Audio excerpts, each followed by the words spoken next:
Lunch பாக்ஸ்க்காக இன்னைக்கு beetroot பன்னீர் சப்பாத்தி தாங்க பண்ணியிருக்கேன். இதுக்காக பீட்ரூட்டை ஸ்டீம் பண்ணி எடுத்துக்கலாம். 3 கப்பு கோதுமை மாவு, இது கூட red chilli powder, salt, pinch of garam masala, kasturi methi இதெல்லாம் நல்லா பெசரிக்கலாங்க. நான் 150 கிராம்ஸ் பன்னீரை கிரேட் பண்ணி எடுத்திருக்கேன். ஸ்டீம் பண்ண பீட்ரூட்டை நல்லா அரைச்சி இதோட ஆட் பண்ணிக்கலாம். நல்லா ஒன்று சேர பெசரிக்கோங்க. இது கூட தூளா நறுக்குன ஒரு வெங்காயத்தை ஆட் பண்ணிக்கிறேன். அப்புறம் தேவையான அளவு தண்ணி விட்டு நல்லா பெசரி டைட்டாக எடுத்துக்கலாங்க. உங்களுக்கு எவ்வளோ தண்ணி வேணுமோ அவ்வளோ சேர்த்துக்கோங்க. அவ்வளோதான், கொஞ்சம் நேரம் ஊறட்டும்.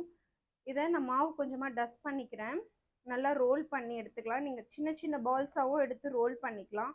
ஆனால் எனக்கு அவ்வளோ டைம் இல்லை, காலையில் ரொம்ப ரஷ்ஷில் நான் மொத்தமாக ரோல் பண்ணி கட் பண்ணிப்பேன். எப்போவுமே இப்படி தான் பண்ணுவேன்.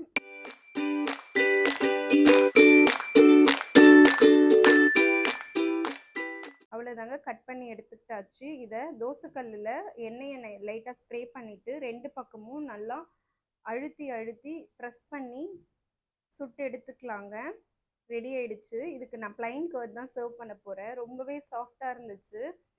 ஸ்நாக்ஸுக்கு மாதுளம்பழமும் ஆப்பிளும் தாங்க வச்சுருக்கேன். பஸ் ஸ்நாக்ஸ்க்கு பொரி உருண்டை. நாளைக்கு வேறு ஒரு லஞ்ச் பாக்ஸ் ரெசிபியில் மீட்